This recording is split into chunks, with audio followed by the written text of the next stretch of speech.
Bueno, el primer método de captura de pantalla de este equipo consiste con la tecla de volumen arriba y la tecla lateral. Esa ahí está, tocamos rápidamente y ya tendríamos esa captura de pantalla. Recuerden que si lo mantienen mucho tiempo sostenido, lo que hacen es habilitar la opción de el apagado del equipo. Nuestra próxima captura de pantalla creo que es de las más importantes. Vamos directamente a ir a la parte de accesibilidad, luego buscamos la función de tocar y casi de último nos aparece toque posterior. Tocamos ahí y nos da dos opciones, 2 o 3 veces. Yo prefiero la de 2 veces, que es más rápido.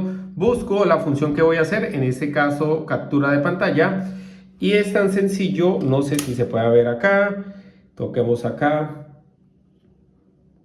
y ahí sería esta captura de pantalla. Recuerden que toda la información la van a encontrar acá en fotos y acá el equipo les va a permitir editar, modificar y hacer lo que ustedes quieran.